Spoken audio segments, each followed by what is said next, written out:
couple of objectives before I started my co-op work term, and I think I've been able to tick off most of them through this work term. I was hoping to gain some technical skills and some communication skills along with working with various databases, so I've been able to do that. The best experience, I think, has been working with all of my coworkers and actually getting to know my weakness and my strength. I've got a lot of feedback from every one of them, and it has helped me build my self-confidence, which I was clearly lacking before this work term.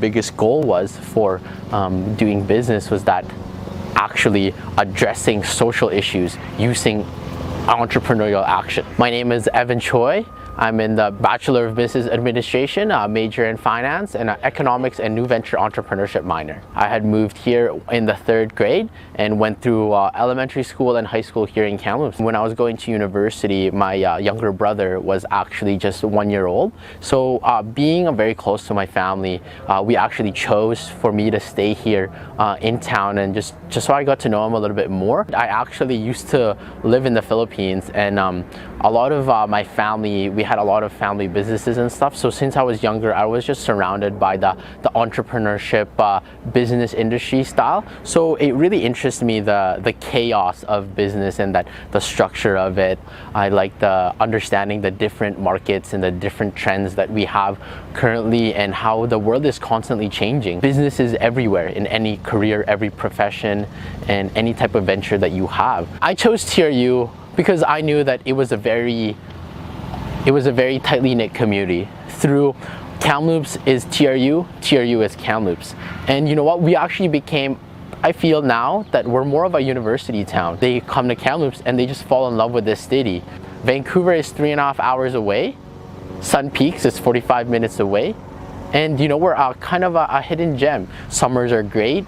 Winters aren't too bad. Overall, for me, I thought that for my professional development, going into the business program, understanding how it works in a smaller city actually gives you a step forward. You're able to have a little bit better relationships with your peers, your professors, and you know, professionals around the community, and they genuinely want to give you advice and help you take it to the next level. And like I said, Kamloops is a very tightly knit industry style, so it really interests me, the chaos of business and that the structure of it. I like the understanding the different markets and the different trends that we have currently and how the world is constantly changing. Business is everywhere in any career, every profession, and any type of venture that you have. I chose TRU because I knew that it was a very tightly knit community. Through Kamloops is TRU, TRU is Kamloops. And you know what, we actually became, I feel now that we're more of a university town. They come to Kamloops and they just fall in love with this city. Vancouver is 3.5 hours away. Sun Peaks is 45 minutes away. And you know, we're kind of a hidden gem. Summers are great. Winters aren't too bad. Overall, for me, I thought that for my professional development, going into the business program, understanding how it works in a smaller city actually gives you a step forward. You're able to have a little bit better relationships with your peers, your professors, and you know, professionals around the community, and they genuinely want to give you advice and help you take it to the next level. And like I said, Kamloops is a very tightly knit community. They want to keep people here locally, and that's something that I think Kamloopsians are very proud of. And you know, we're an up-and-coming city. The School of Business advisors are actually really great. You know what, you sit down with them, they give you a great plan. I still remember my very first advisor, and I saw her and she said, you know what, think of university just for self, not your peers, what other people think, not your family. This is your decision and this is your life. So I think that they gave me the confidence to really make my own decisions and really steer my path in what way I really wanted to. And I am proud to be a TRU alumni.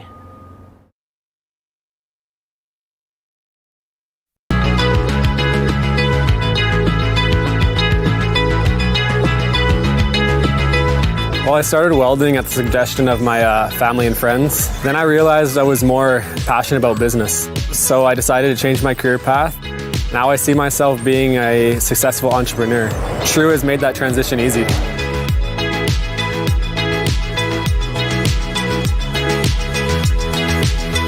I don't have to choose between basketball or my biology degree. I get to focus on both.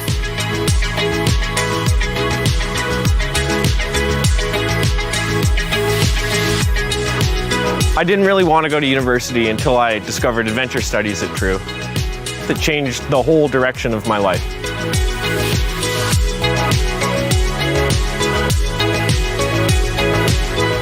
Knowing that TRU would give me credit for the experience that I had and that I could go to school while working full-time and raising my family, it made all the difference.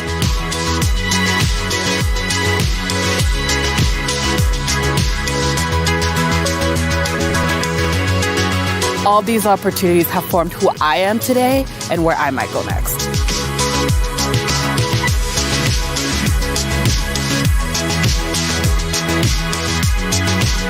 It's not about going from point A to point B. It's not a straight line, but you know what? That's okay, because TRU helps you find your path, whatever it may be.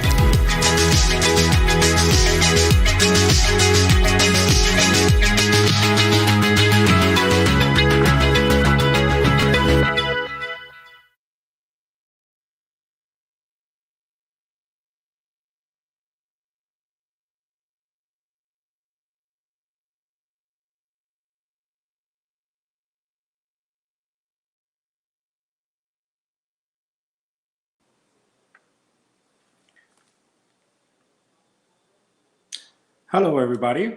Welcome to TRU's Town Hall number 5.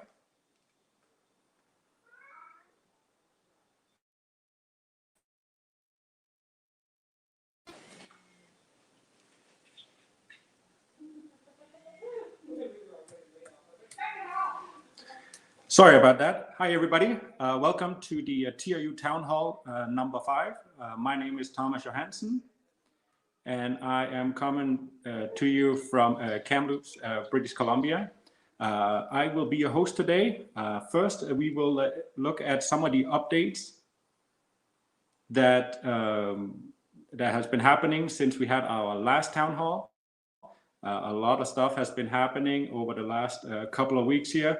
Then we'll be happy to take some questions later on once we are finished up with the update section. I would like to invite my colleague, Rianne Rickett, to deliver the updates. So please pay attention here for a second.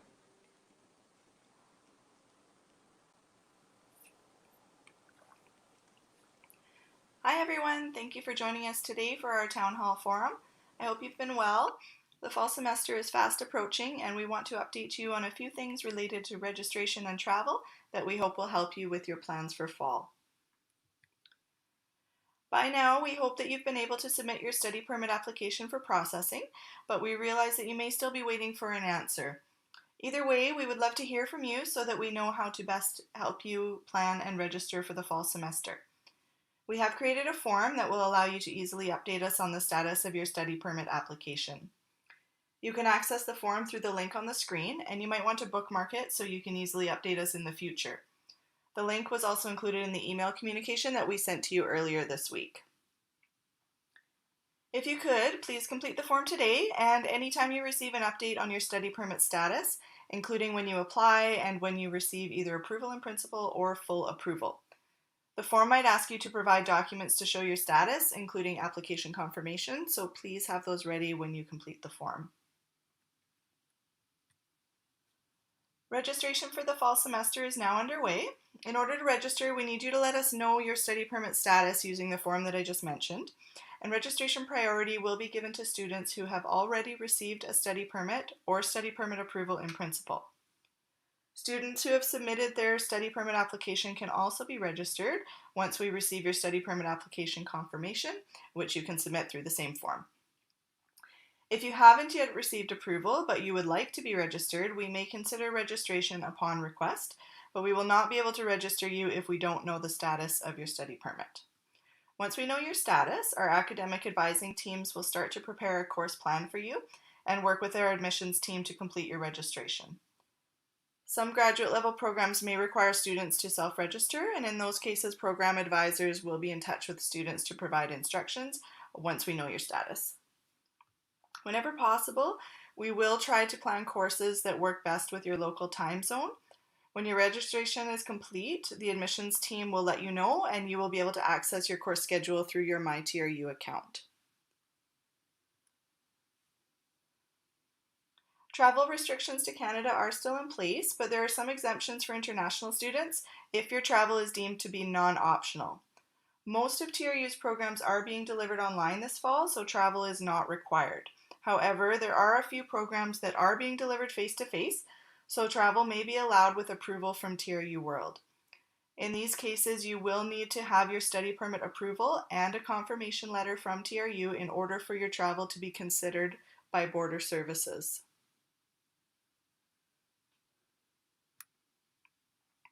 If you do travel to Canada, you will be required to quarantine for 14 days upon arrival. If you meet the requirements for essential travel, TRU will assist with providing a quarantine plan. If you are eligible and willing to quarantine on campus, this plan will include transportation from the Kamloops airport, as well as on-campus accommodations at one of TRU's residences and meals at no charge to you for the quarantine period. If you plan to travel to Canada, please connect with your ISA by visiting tru.ca/meet, where you can set up an appointment or drop into a virtual meeting room.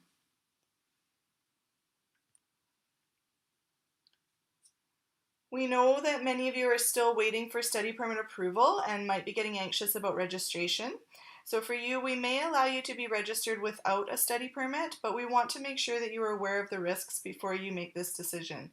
If you do not receive your study permit approval by September 21st, you may run the risk of being affected by our refund policy and facing potential impacts related to the post-graduation work permit program. So for these reasons, if you would like to be registered without your study permit, we recommend that you connect with one of our registered immigration ISAs to discuss the potential impacts on your post-graduation work permit.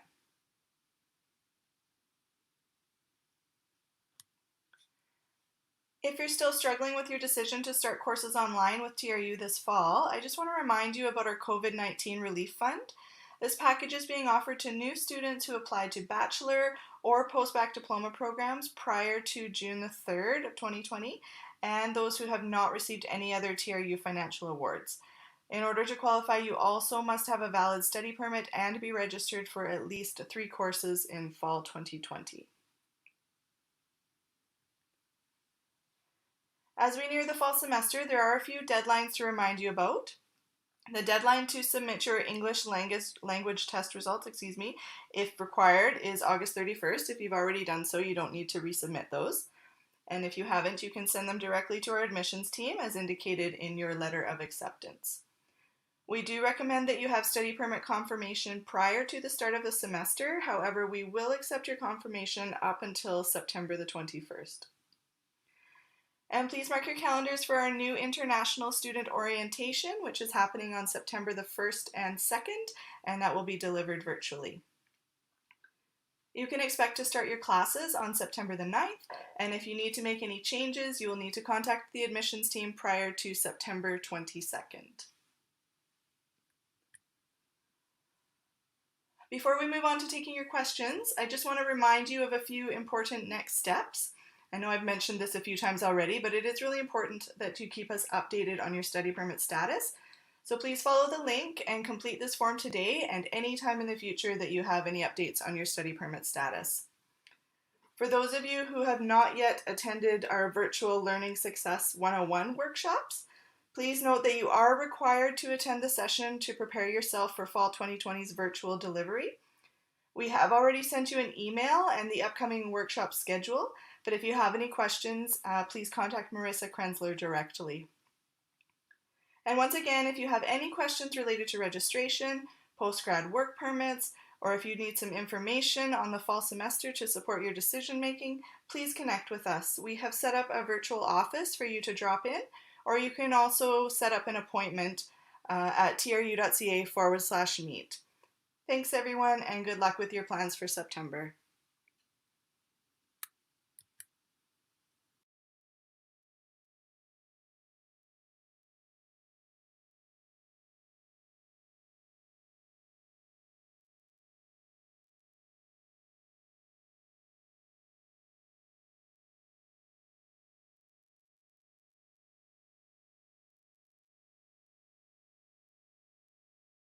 Thank you very much, Rayanne. That was great. Now I would like to invite our two panelists from today to give a short introduction. We will today be talking with Siping Feng, the director from the marketing department at TRU World.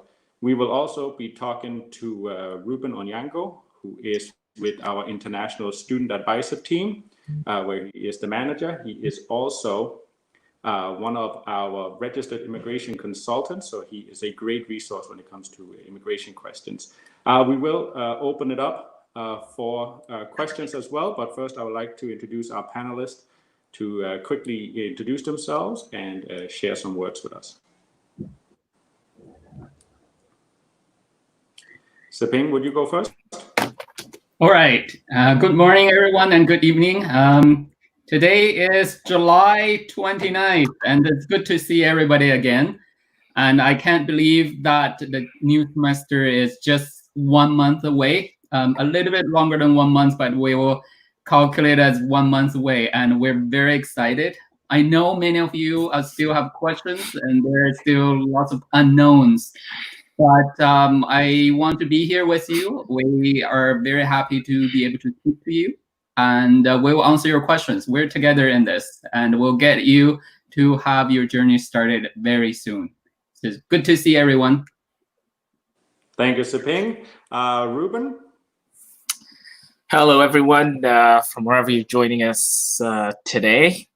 It's, this is second or third town hall I'm attending, and I must say it's really exciting to be going through these very it's interesting times. COVID-19 it's brought its own challenges to the world, but with those challenges, I think it's allowed us to do things differently, and I think so far we've risen to the occasion very well. I think it's important that we're updating you as soon as these changes are happening, and that's why colleagues and I are holding these town halls. So I look forward to the next hour or so.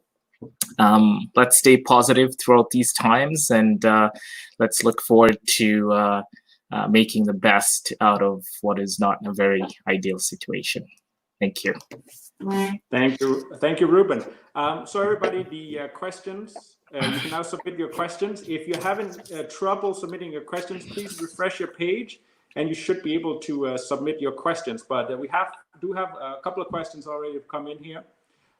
First question here: if we start our online classes during the September intake, and if the winter semester is also conducted online, can we take a break for the winter semester? So can the student come in September and take a break in winter from January to April in case classes aren't being conducted on campus? Good question. I'll take that one, Thomas. Sure. So one of the conditions of study permit compliance, or keeping compliant with the study permit conditions, is that you're attending school full time. And we know that COVID-19 has brought its own challenges. However, IRCC has not made any special concessions as far as attendance at a designated learning institution. So once you begin your studies, if you want to be eligible for your post-graduation work permit in future, it's expected that you will maintain full-time status throughout your studies. Of course, if there are any updates from IRCC in this regard, we'll be happy to share those. Okay. Thank you. Thank you. Next question I'm getting here is, can you please elaborate on the criteria to become eligible to receive the COVID-19 relief fund, as was mentioned in the presentation? Siping, do you wanna touch on this one? Yes.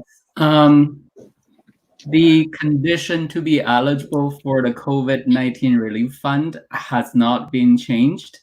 And if I remember correctly, we communicated the condition in our communication letter number 3, I believe. And just a quick recap, I think students must have applied to a post-bac diploma programs or a bachelor programs before June 3rd and enrolled in fall virtual learning. And then they will be eligible for $1,000 scholar relief fund. It will be credited to your student account in probably somewhere in September. And if we do encourage a student to study really hard and get good grades, if your GPA is 3 or better, in the winter 2021, you will receive another $1,000 credit to your account. But this is only available for students who's eligible, who's enrolled in fall semester. But please refer to that communication to check the full conditions. Perfect. Okay. Yeah, so that's pretty straightforward. We have a student here who has already received their study permit, sent in their study permit confirmation today. So that was that form that Rianne was speaking about in her presentation. Question is, does it mean that I have to stop worrying about registering for courses now that I've submitted that, and that TRU will register me on my behalf? Seping, so will a student who's already submitted that form and have confirmed their study permit, will they automatically be registered in class?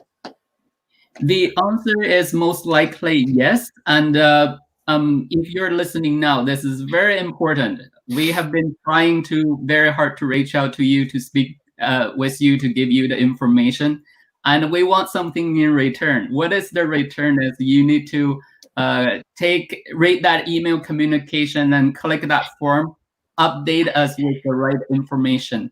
That will help us to plan your courses, to work with you on your isolation plan if you really need to travel to Canada. So please finish that form.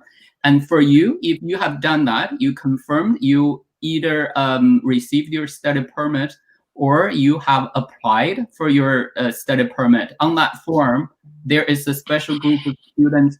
If you applied for your study permit, then you needed to upload to the page with a visa confirmation document that IRCC issued to you, then you're good to go. The system, our academic advising team, our international admission team will help you to finish the registration process. But remember, that takes time. We're registering thousands of students. So wait for a while, and you can, once you're registered, you can access that through My TRU. Perfect.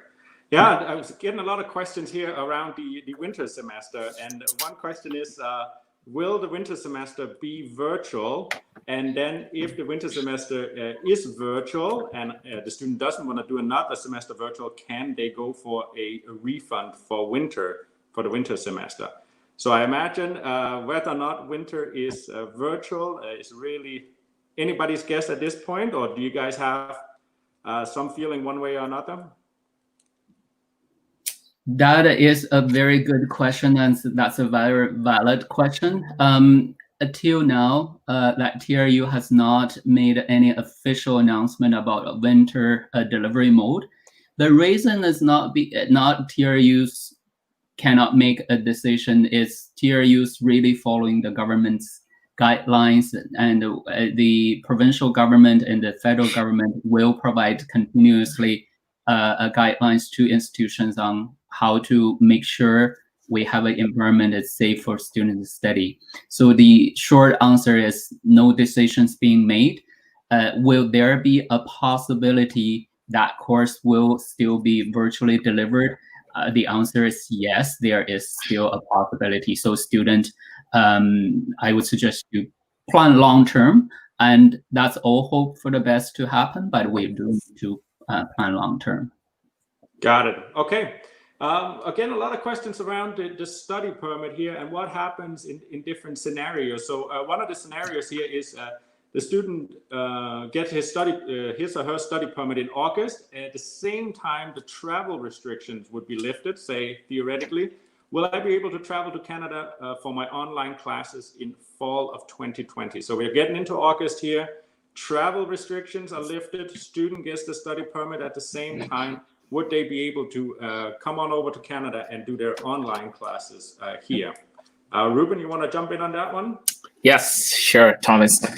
At this point in time, IRCC has travel restrictions in place, and that means that only students who've received study permit approval prior to March 18th are able to come to Canada.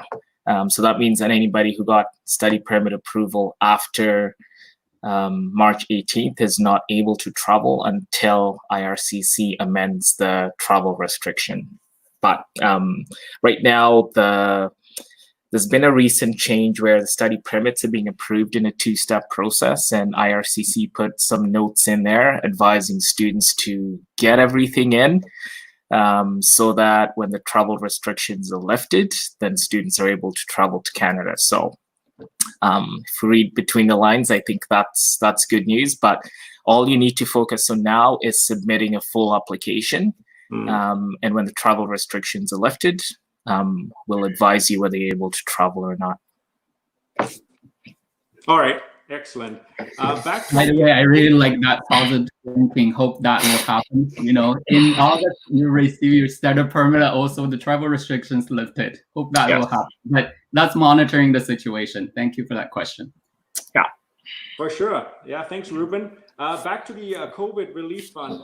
So again, here a student is giving us a scenario here. The student has applied for the September intake. They've received the $1,000 credit, and they will then defer until January. Will that $1,000 stay with them in their account, or should they really be getting going in September? If they want to get in on that COVID relief fund. Yeah, you have to be actually taking the September courses to be eligible. So they have to get going in September. Yes. Okay. Around the refund policy here, what is the refund policy if we start our studies with TRU's approval and later find my visa is rejected after September 21st? So student comes, they start their studies with TRU's approval this September, and they later figure out after that 21st of September deadline that their visa has been rejected. What happens with the refund policy in that case? Mm-hmm. So in this case, the student need to take a little bit of responsibility here, and unfortunately, you have to make that decision. So the decision could be you monitor your visa situation, and before September 21st, if you think not likely I will receive it, then you would request TRU to deregister you from that course. In that case, there won't be any tuition fee charges because you withdraw within the period that there's no penalty. But that decision has to be on your side. Then you might have to decide, okay, I want to take this risk. I want to continue on because this semester has started.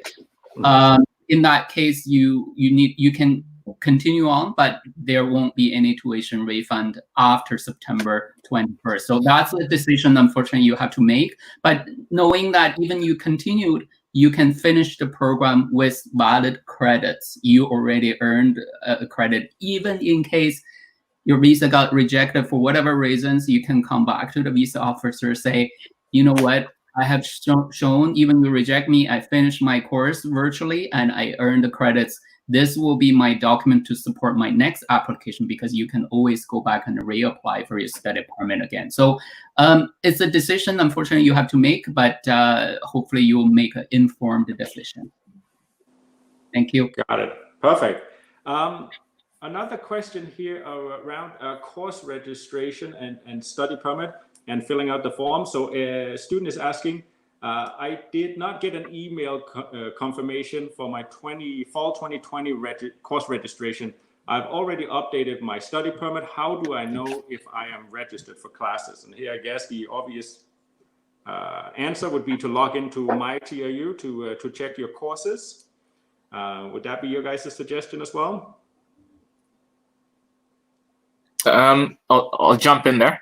Sure. So I think that's one option, but we know that there are students who are having troubles logging into their MyTRU account as well. So you could reach out to the ISA team. I think anytime you're having an issue and you don't know where to go, I think the ISA team is a good first resource. Email address is isa@tru.ca for those of you who have not communicated with us before. Some of you have already been in touch with an international student advisor, so if you have their personal information, you can use that as well. And the last option would be to contact the admissions team because they'd be able to check on that as well. The email address is iapply@tru.ca. Right, and they also have the ability to come and talk to you guys, right? Yes. Office now where they can see your face and everything. Yes, so just like you're seeing my face right now, we've created some virtual meeting rooms where you're able to pop in and ask quick questions. So we welcome you to give that a try. It's pretty cool. And that would be truworld.ca/meet. TRU.ca/meet. TRU.ca, okay, /meet. Excellent. Yes. Ruben, another question here, I think that you would be the right one for. When is the right time to register for on-campus housing? So I guess this is for the students who have gotten their study permit confirmed back in March, or are doing some program where they have to be here on campus. So if they do need to sign up for housing outside of that quarantine period, what is the right time to do that? If you're coming and you're going to quarantine in residence, then I'd say it's prudent. You should go ahead and book your accommodations now. And even if you're not sure of what your plans are, you can book your accommodations now. I think the key is just that you have to keep in regular contact with us, so that if you're not going to end up coming, we'll ask to cancel your accommodation bookings. But I'd say, sooner you do it, the better. Sure, that makes a lot of sense. Here's another question regarding the winter semester. Other universities have declared that the winter semester will be delivered virtually. What has TRU planned? If the winter semester is online, then will we get any waivers in our tuition fee? So if we have to do another semester come winter, will there be any virtually any changes to the cost for the students? Siping, is that something we can get any hard answers on? Yep. I appreciate that some other institutions had that made decision, and TRU is making the decision very carefully. Ruben, can I request you mute your microphone because you have a really sensitive one, and that provides lots of noises. Okay. So TRU has taken lots of time to make that consideration. So at this moment, TRU not committed whether it's virtual or it's face-to-face. So when that happens, we appreciate your patience to wait, and we want to make the best possible decision on that delivery model. In terms of if winter still be virtual again, so far we don't have any tuition assistance program in place. But if you enrolled in September, then and get good grades, you probably can get the second relief fund in January. That is the plan. Perfect. And regarding that relief fund, we have a specific question here. A student has applied for an MBA, but was moved over to a post-baccalaureate diploma. Is that student still eligible for the $1,000 COVID-19 relief fund? So they apply for MBA, they go to post-bac. Instead, are they still eligible for the relief fund? Like I said, on the condition we did define a timeline June 3rd, and if you change that after that, you won't be qualified. But if you change it before that, you will. Perfect. Ruben, I think this is one for you. How do the TRU student clubs work virtually? So we have an amazing number of clubs on campus. They do all kinds of great and fun activities. Do you know how any of those are working here when they can't really be meeting face-to-face?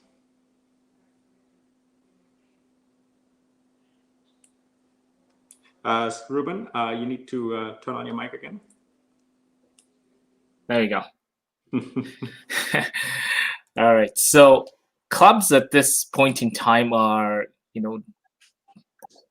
communicating virtually, activities are virtual.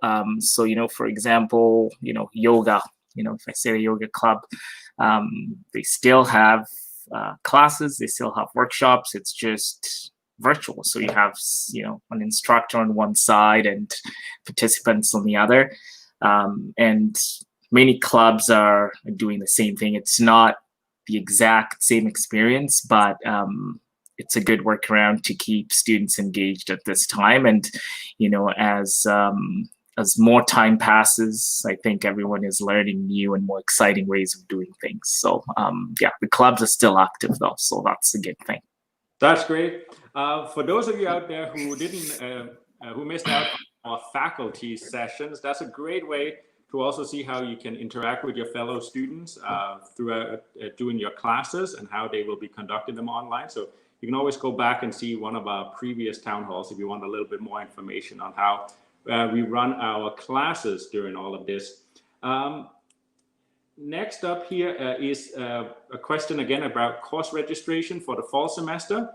How do we go about doing course registration for the fall semester? Where can we get advice, assistance on courses to select? So here you need to reach out to your international student advisor. That would be the most straightforward way here. So that would be advising@tru.ca to help out with course registration, course selection. Next up here, we have a specific question here. If we enter Canada through Edmonton or any other city, is the quarantine still managed by TRU?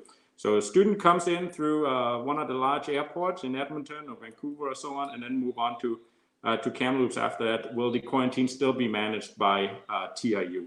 Saping? Ruben can also comment on that. For students who need to travel to Canada this fall, if you travel to TRU and Kamloops, TRU will manage that quarantine process, and TRU will work with you to create a quarantine plan. If you intend to taking virtual course somewhere else in Canada, TRU is not responsible for that quarantine monitoring.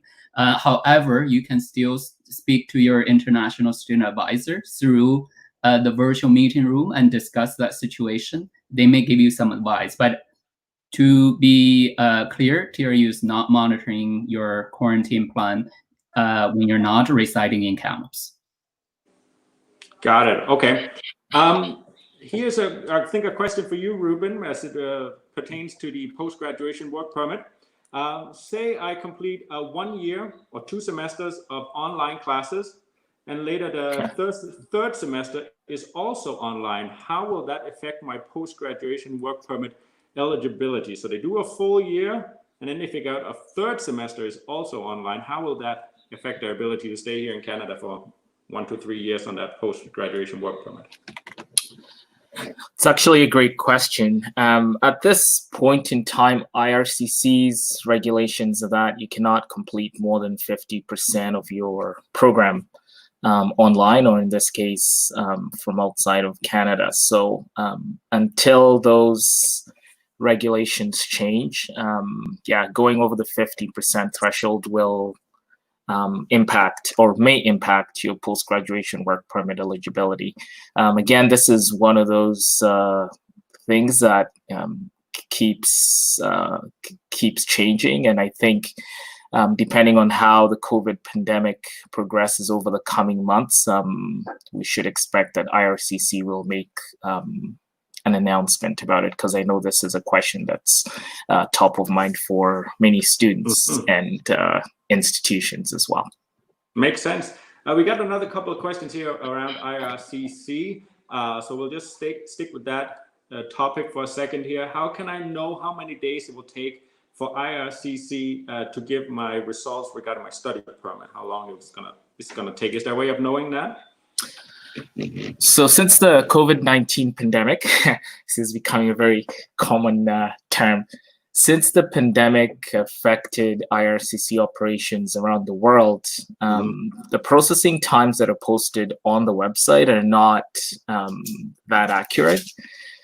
And the reason for that is IRCC has been their focus shifted to, trying to get Canadians home and trying to process different applications on priority basis. So at this time, I think what's posted is just it just gives you an idea of how long it's going to take. But to be honest, it's a waiting game. Sure. All you can do is submit your proper paperwork and then you wait. But the most recent kind of messages from IRCC have sounded very hopeful. It's all hands on deck for study permits. Is that correct? That's kind of the big push here over the next little bit. Yeah. So a week or so ago, IRCC, in recognition of the fact that students want to come to Canada, and in recognition of the fact that international students are really important to not only to our economy but to our it's important to have, to a cultural diversity, if that's the right word to use. So the study permits are being processed in a two-step process. The first process, which is the approval in principle, IRCC just makes sure that you've met all the eligibility requirements, and then they send you a letter saying, you're now approved in principle.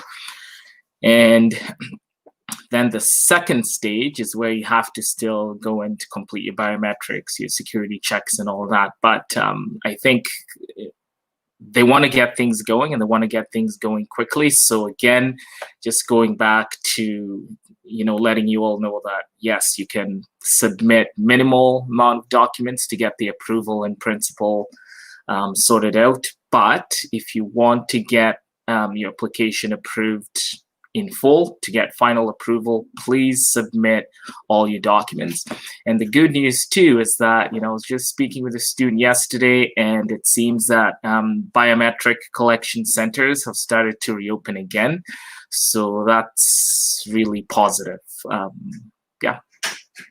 Perfect.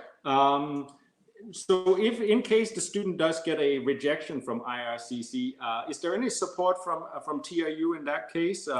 Is there anything we can do to help them out?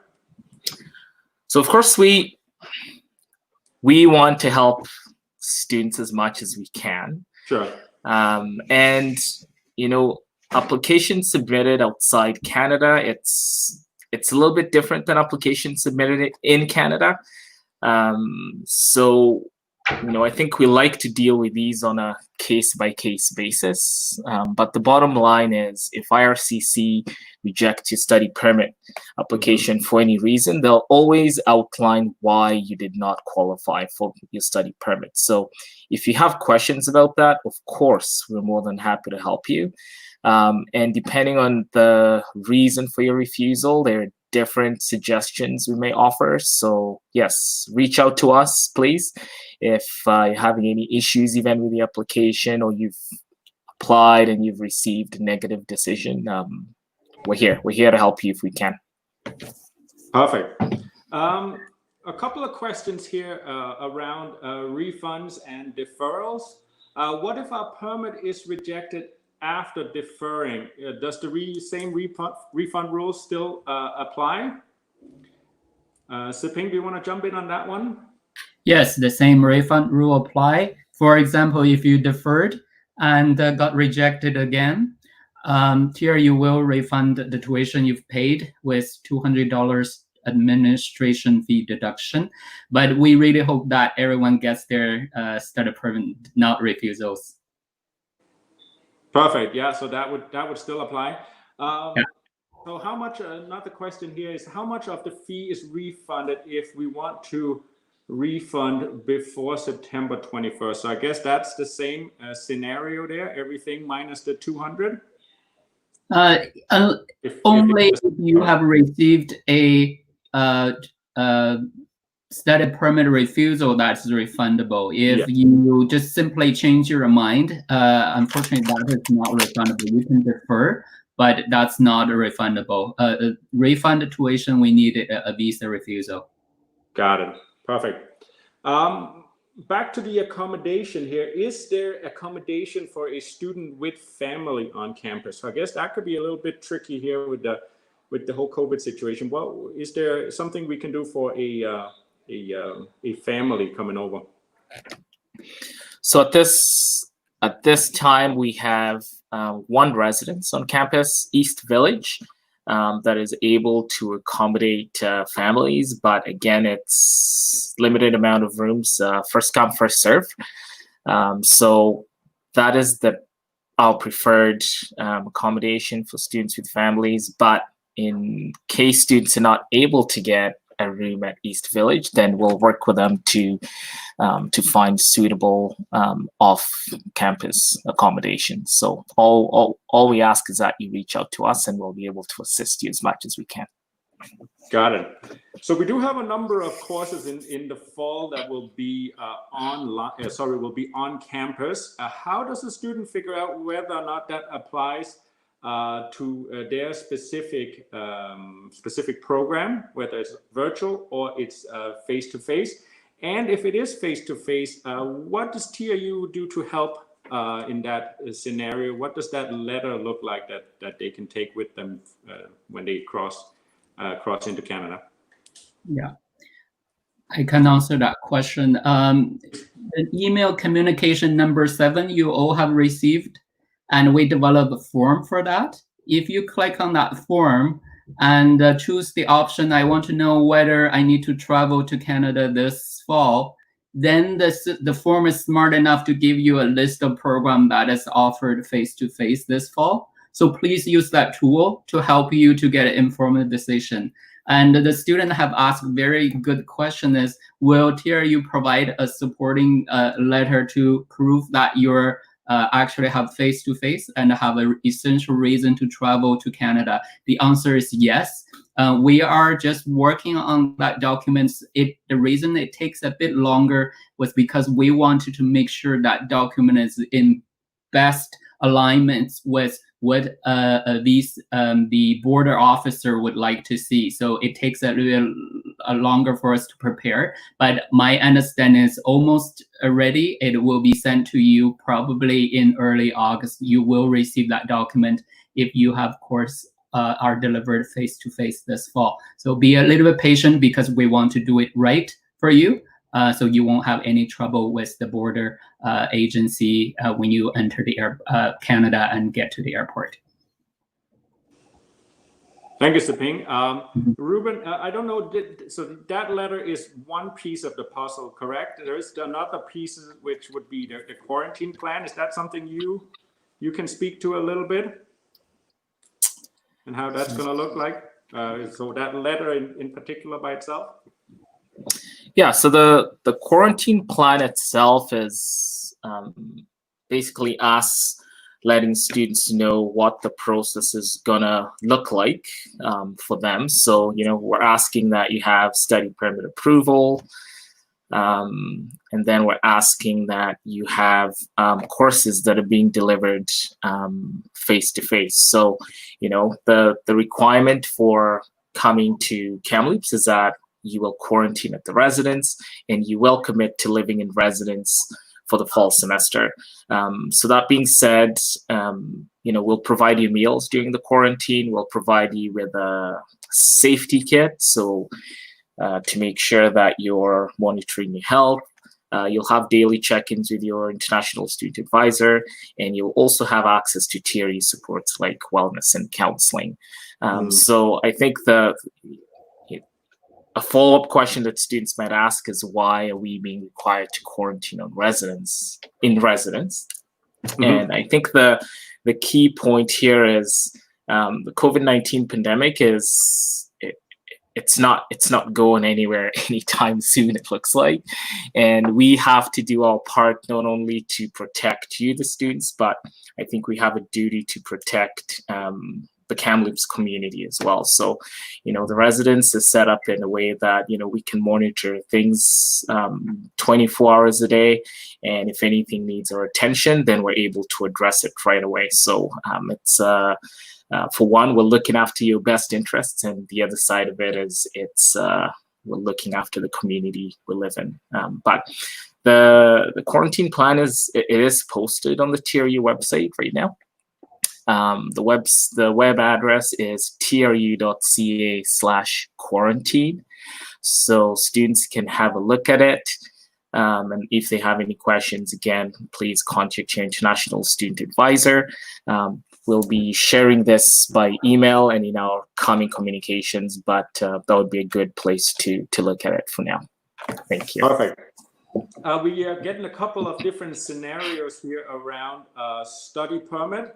Okay. One will be the student who has already received their study permits prior to March 18th. Okay. Is face-to-face sessions compulsory to be in Kamloops, or can I still study online even though I received it before that March 18th deadline?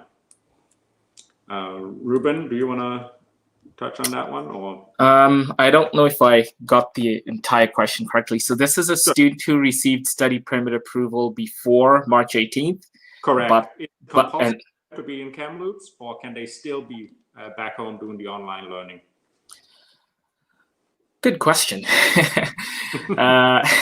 So I think if you've received study permit approval and you have face-to-face classes, then your decision to come to Canada is not considered to be discretionary. But for whatever reason, not every student may feel safe, or they may not feel it's the right time to come to Canada at this time. So I think you'll just need to work with the academic advising team to replan your courses so that you can have courses that don't require you to be on campus in the fall. And then if you feel ready to join us in the winter semester, then you'll be planned accordingly. So there are options out there. Okay. And then the other scenario, and Seping, this might be for you. A student has completed their biometrics and they're waiting for their study permit to arrive. Do I choose study permit in principle option when I update that form that we have sent out here just a couple days ago? Thank you for that question. In my understanding, if you have not received your study permit, or you have not received your study permit in principle, you only answer, I have applied, waiting for approval, that option. In this case, it doesn't sound like you got any. You didn't get the study permit approval in principle. You did not get your study permit either. So you choose that option. I only applied, waiting for approval. That would be the right answer. There you go.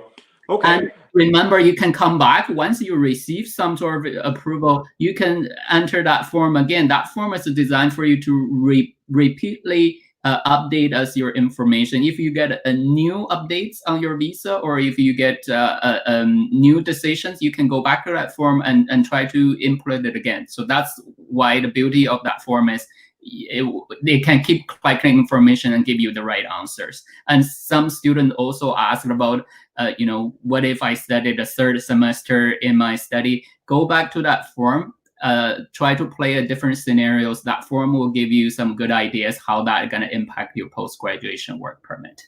Right. Okay. A couple of questions here around health related issues. One is, I have pre-existing health conditions such as diabetes or asthma. Do you know if that will be a problem when I apply for my study permit and or when trying to enter Canada? Ruben, do you have a sense of whether or not those kind of health issues will affect that? I think we have several students with similar conditions. So I think something like diabetes, asthma, those should not be, depending on how serious it is, maybe will alter the decision. But, in generally speaking, we have several students on campus with such conditions, but I can't comment beyond that because I'm not an authorized IRCC panel physician, but generally speaking, shouldn't be an issue. Perfect. And once they get to Canada, a medical insurance plan is fairly good. You get private insurance for the first 3 months, Mm-hmm. and during the COVID-19 pandemic, the government has waived that the waiting period that international students have to wait before being eligible. So you're looked after from the day you land in Canada, and I think that's a very good move by the government. Right. So the students obviously can enroll in that provincial plan, and then we also have the extended health and dental on campus provided by the student union. Say, come this September semester, students are not in Canada, they will not be taken advantage of those public and private insurance plans. So if they've already paid for that, will it be refunded? Will it be credited to their account? How is that looking right now, Ruben? So at this point in time, extended health and dental benefits will not be charged to students who are not here. So that takes me back to the form that we've asked you to fill out. It's very important that we know what you're doing. It's very important that we know where you're going to be, because that will inform our decision as to how those fees are charged or not charged. But if you're not in Canada, then the simple answer is we will not charge you for the extended health and dental benefits. Perfect. Okay. And the private insurance as well. Right. Yeah. Correct. Again, a question here around how we will be delivering some of the courses, the subjects online. And here I would like to refer back to that previous town hall. Please go back and take a look at those different town halls. They were conducted by faculty. By our faculty. So please go back. They are the best at explaining what course delivery will be looking like. So please look back in your email and find that previous town hall regarding how faculty is delivering subjects. Okay, a couple of questions. And the students also required to attend a virtual learning success workshop, and that has all the questions you needed. Whoever asked that questions, please check the action items on your email communication number 7. You need to complete it, all of them. Perfect. A couple of questions here around different scenarios regarding IRCC. As IRCC mentioned, we can complete 50% of our courses online, but we do have to be in Canada by the end of December.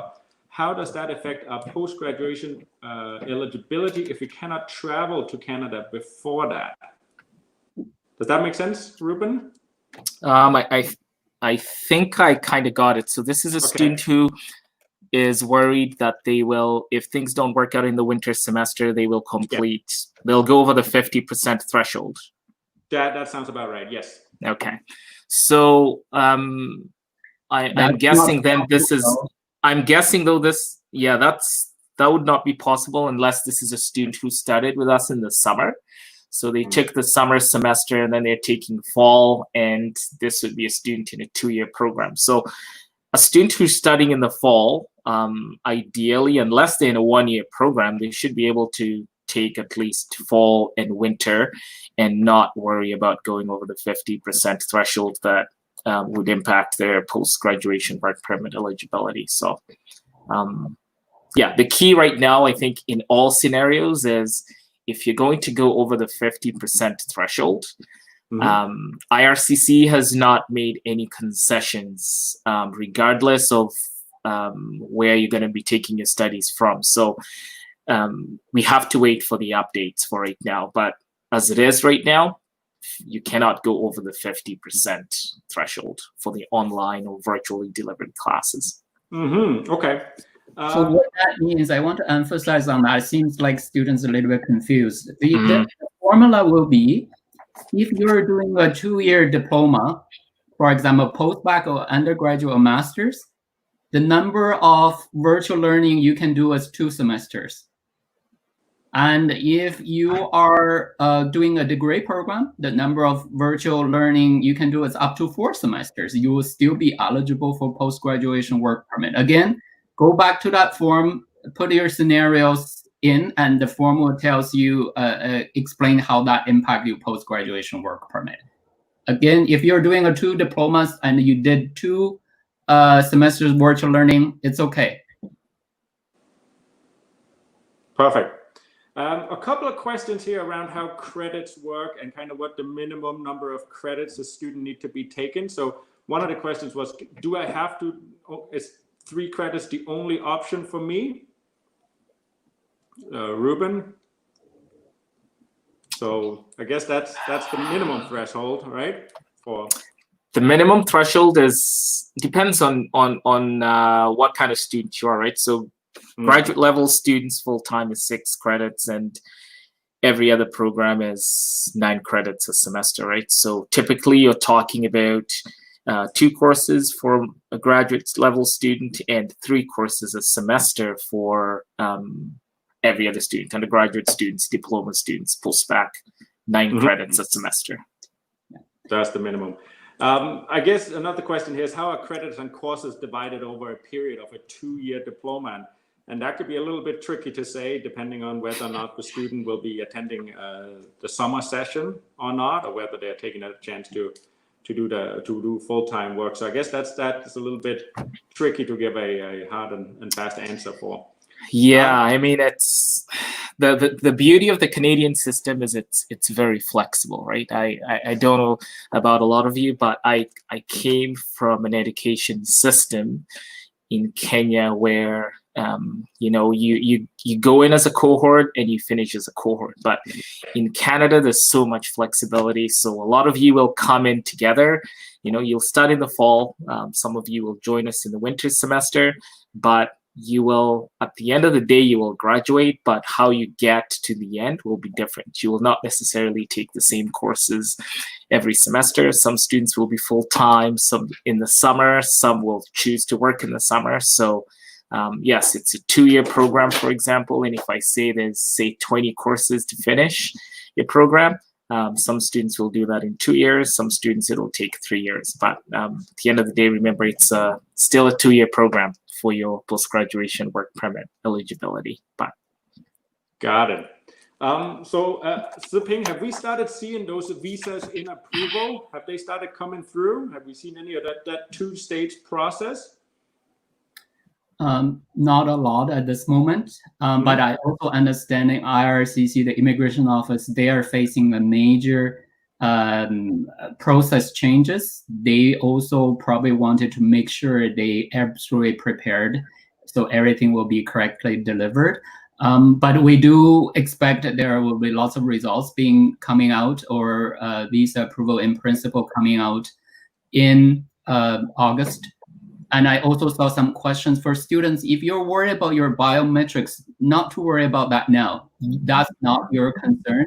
The concern is you need to have all your documents submitted to the TRU portal completely and meet the checklist. Then you're good to go, and leave the rest to the visa officers. Got it. And so when that's the first. Sorry, Ruben, did you have a follow-up there? And so that is the first process, right? They get that approval in principle, but then the second step would be the full study permit. That study permit, do they collect that when they arrive in Canada, or do they get that when they're in their home country? sorry, just had to unmute myself there. So when students get the final approval for their study permit, what they will get from IRCC is called a letter of introduction. So it has information, it has their information, has application information, it has the validity dates of the study permit as well.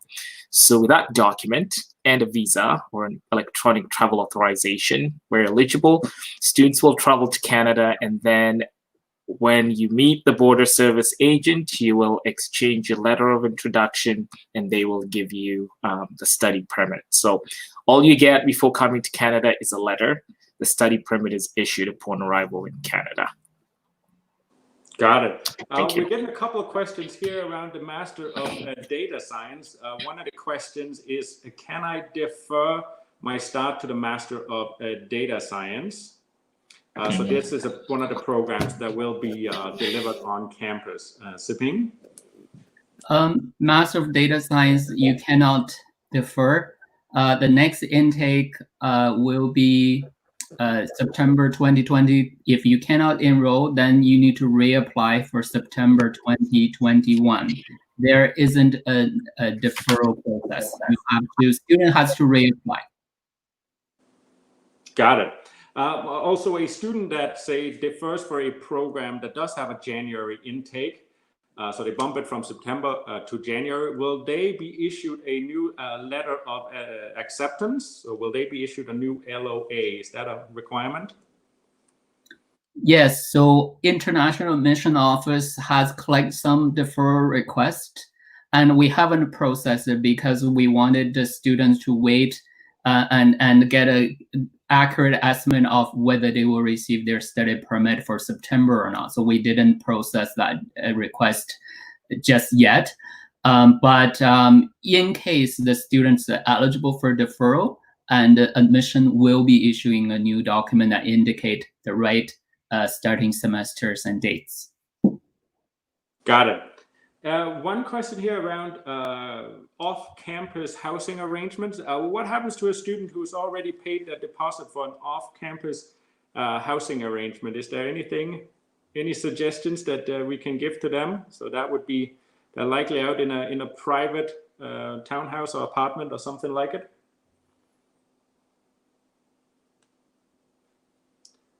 Sorry, Ruben, you're muted again. All right, sorry about that. So unfortunately, there's not too much we can do for off-campus housing because you are entering into a contract with a private citizen. And, that's one of the recommendations we usually give is, you don't pay any fees for off-campus accommodations and ideally until you're here. So I think the only recommendation I might give you is, reach out to your landlord and see what response you get from there. And then, if you need some support from our side, maybe reach out to us. But yeah, we're limited to what we can do with off-campus housing options, unfortunately. Mm-hmm. And how does it look for the on-campus housing if they've already paid for that first semester, but they are first semester of accommodation, but they're staying back home and studying from the home country? Good question. So that's a lot of flexibility there. We're working very closely with the residents, and at this point in time, the residence has reached out to all students who have submitted an application to them. And students are being asked to provide updates on what their plans are. At some point, if you don't cancel, if you're waiting until September to cancel, then I think that will be too late. My suggestion will be, if your study permit application is in and, you haven't received any sort of communications from IRCC by, in August, it might be better for you to notify the residents that you will not be coming.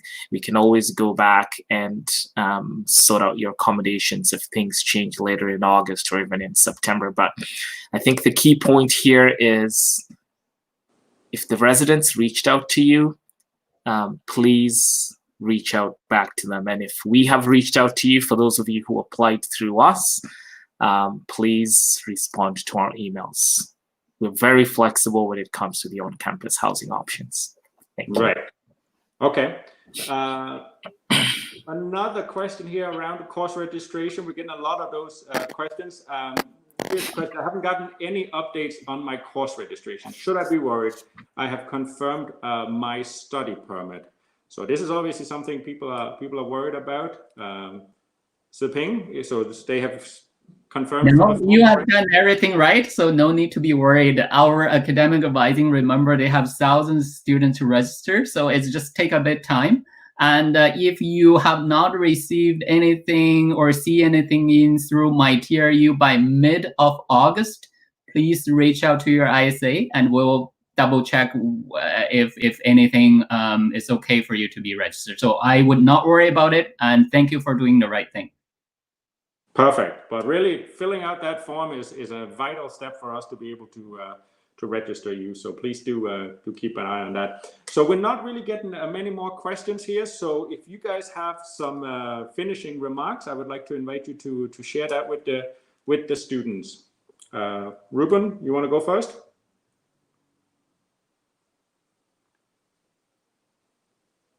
Ruben? Yes, gotcha. Okay. I promise it's not me muting myself. thank you all for joining us today. I know in some parts around the world it's pretty late in the evening, so I think this just shows how committed you are to coming to TRU. And on our side, I should say that we're working very hard to make sure that in as much as many of you may not be able to start your journey on campus, we'll make sure that it's a good start. And I think you all just need to remember that this is something that's affecting the whole world. It's not just Canada. I might want to visit some of your countries, but that's not possible right now because of the pandemic. So we're all just trying to make the best of what is not a very good situation. But it will not diminish the quality of the education you're going to get. It's not going to diminish the quality of the supports you're going to get. We're still available to support you through your journey. Some of you have maybe never taken virtual classes, but the team at TRU, the instructors, the support staff, they've been working very hard over the last several months to make sure that you will have an excellent experience. So, I look forward to another town hall in the future. But in the meantime, please keep in touch. And, we all have to stay very positive, very important for your well-being, and very important just for, general psyche. So thanks again, and take care of yourselves. Thank you very much, Ruben. Siping? Thank you, everyone. Again, I really appreciate that you spent time with us. And if I can recall, I've been doing my job for many years, but this year is the first time I spent so much time in front of the screen and so much FaceTime with you. It's fun, and thank you for those questions. But after hearing those questions, I also have a little bit of concerns. That is, not all students are taking our communication information inaccurately.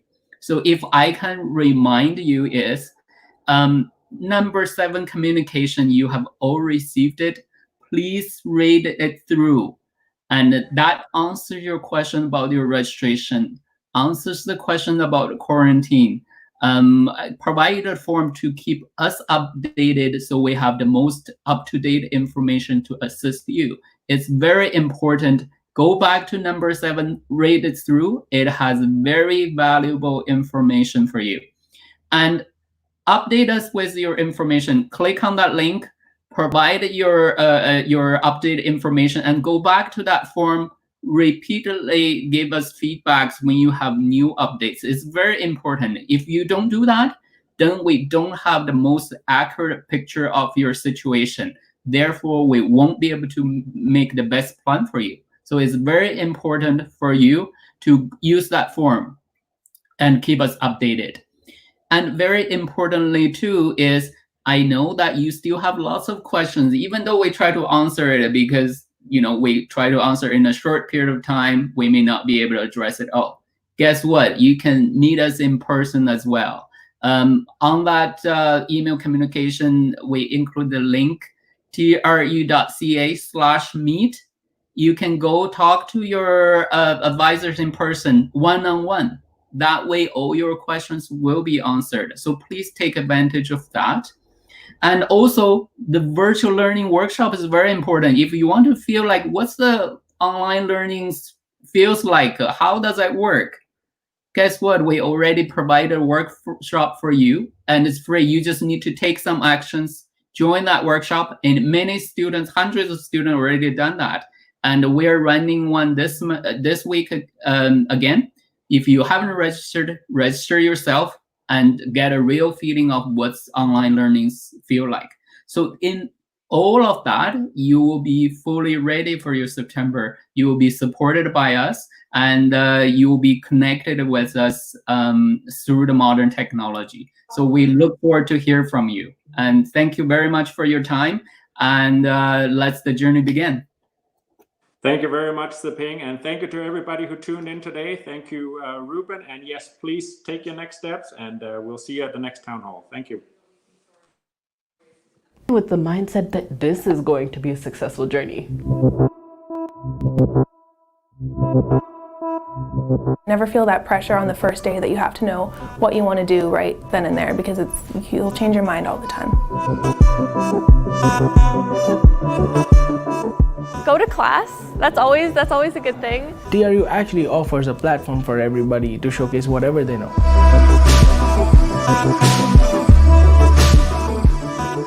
Be yourself. University is a place where you can become yourself, break out of your shell.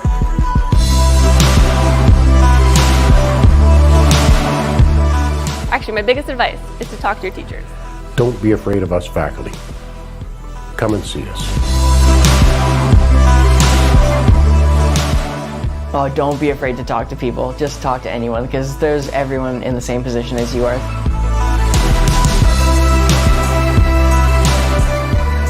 Try to get everything you can from that student experience you have, because it's just 4 years of your life. It is not just going to be learning in class, it's going to be learning about who you are. Use this place and get everything you can from it.